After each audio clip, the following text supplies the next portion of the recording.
Essential oils for migraine. Let's get into it. I promised you a little while ago that I would give through my collection of essential oils and kind of explain why I have these certain scents or oils or whatever in my collection. So several years ago, like probably an obscene amount of years ago, if I really sit here and think about it, which now I feel like I need to, it's probably 2018 or something, which I don't know how to do math. That's 7 years ago. Oh my God. Oh my God. I feel old.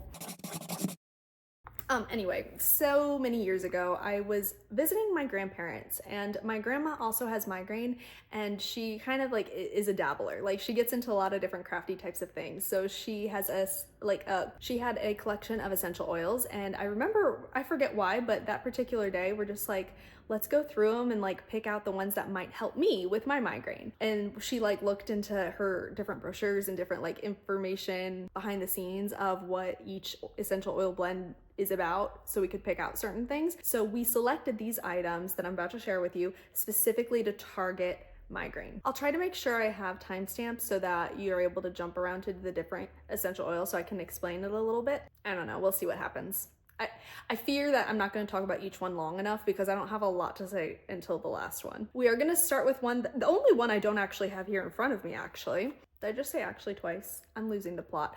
Lavender. Lavender. This is the classic calmer. We're starting strong with this one. It's very popular and well known for its association with migraine relief and like soothing, calming vibes. It's really great with supporting stress management, and it's really helpful for sleep. So the reason I don't have it in the collection I brought here, I probably could have brought it, but it's actually at my bedside table. So I've been using my lavender as like a bedtime ritual where I put like a drop or two on my pillow, and that scent kind of helps ease me into like night mode, like sleep mode. So that's just the way I've been using it. Now I will have much less to say about a lot of the next ones we're going to be talking about. Okay, second up we have eucalyptus. So I have this one written down as the decongestant.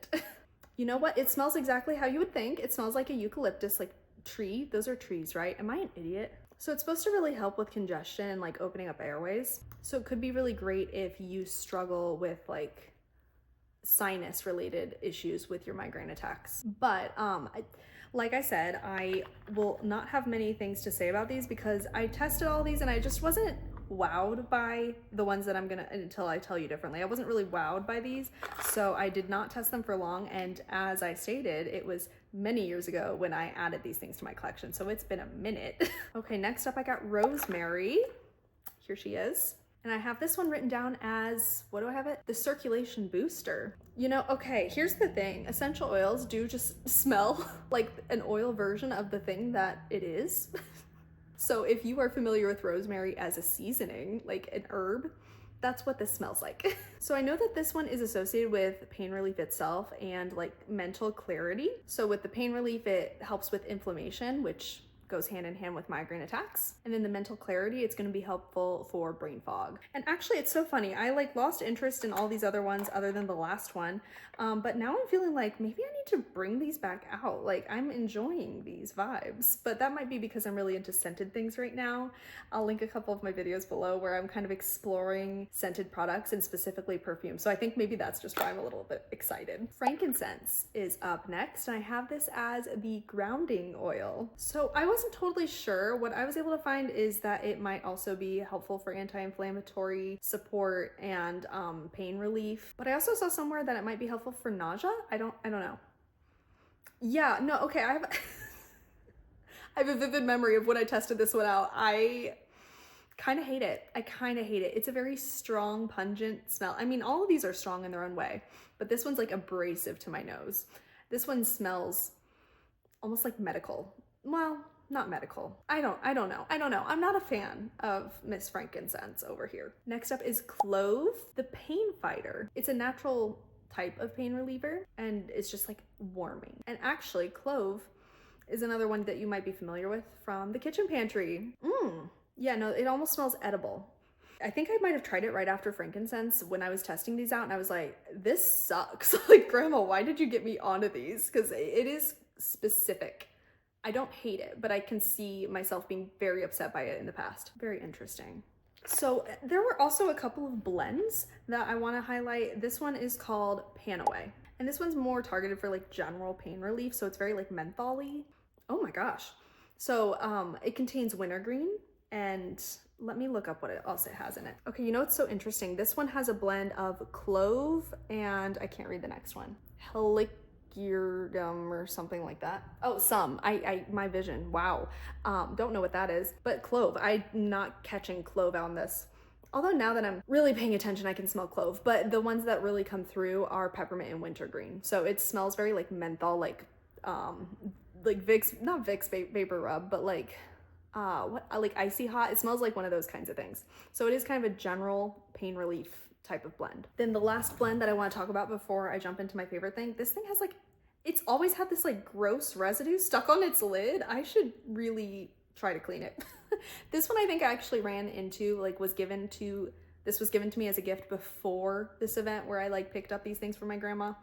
So this is even older. Do these have an expiration date? Like real talk, there might be one on here. No, just a lot number. I mean, that doesn't mean there's not an expiration date, but it's not printed on here. So Migraine, obviously kind of targeted for migraine. I might be able to see what's in it, the ingredients. Yeah, so there's basil. Oh my gosh, why is my vision so bad today? It does have lavender and chamomile and peppermint, amongst other things. And this one, I don't know. This one smells very, what's the word? What's a good way to put this? I don't know. Maybe it's the basil that's throwing me off. There's something that I don't like about this, to be so honest with you. Like I can smell some of that background, like things that I do enjoy in here, like the lavender and some of the minty vibes, but there's something like really overpowering this smell for me that I used it a lot early on because I hadn't explored all these other things. So I've actually made a little bit of a dent in there. I don't know if you're going to be able to see, but yeah, I've used a good amount of this, but I wouldn't say I love it. I don't know, but let's talk about the one that I do love. If you were paying attention, you may know what's coming because I have mentioned it a couple of times, but it hasn't come up in the list yet. That is peppermint. She's that girl to me. She's that girl. I love peppermint. This one, I actually upgraded from one of these minis for my grandma to getting the full size from her. I'm obsessed with it. It's really great for nausea, just in general. And for me, I use it a lot for scent sensitivity. So it is very strong, but it's like a very clean scent. I don't know, like it's very not upsetting scent. Like it's strong, but not in an upsetting way. So whenever I'm in an environment where there's a lot of potential odors around me or like scents around me that could be upsetting, I'll kind of dab it under my nose to kind of block off all of those other scents. That reminds me of, wow, I don't know where this memory just came from, but it reminds me of like when we were dissecting cats in high school. Such a weird thing, but like that was a trick that was brought up as like a way to not like get nauseous while we were doing that, like having some sort of cream gel thing under the nose that can overpower the scent of the like formaldehyde or whatever. So maybe that's where I got that hack. That's crazy. But also is helpful for pain relief on its own as well. So other than like inhaling it and dabbing under my nose, I'll also kind of put it on topically and it will help a little bit with that because it has that cooling effect. It's just really refreshing. It's wonderful. I find it to be very soothing to both alleviate my symptoms, prevent additional symptoms, and just like help me with my relief of migraine. I don't know. This one's that girl to me. I have a mini version. Actually, the mini version that was that size, I've transported into my purse, and this is just like the one I keep on deck to maybe refill it as needed. And I also do have a couple of other blend rollerball things, but I didn't want to highlight those specifically just because I think they both, or whatever collection I have there is specifically like one or two of these other ones that I just mentioned. So I hope you enjoyed that. If there was anything that surprised you in this video, let me know in the comments. If there's one that you're really interested to try, I mean, I'm sure I was extremely biased. I would direct you to peppermint, but maybe also lavender. I don't know. But I think that I'm interested actually now that I've gone through this. I'm interested to kind of reflect on some of these and see what I might want to bring back into my rotation, even if it's not specifically for migraine symptom relief, because I've really found a good thing with the peppermint usage. But I'm interested to see how these other ones could play into just like other parts of my life. Like I use the lavender not necessarily for migraine relief, but for sleep. I'm wondering if any of these could have alternate uses. I don't know. Or maybe they're expired. I don't know. Okay, I will talk to you guys later.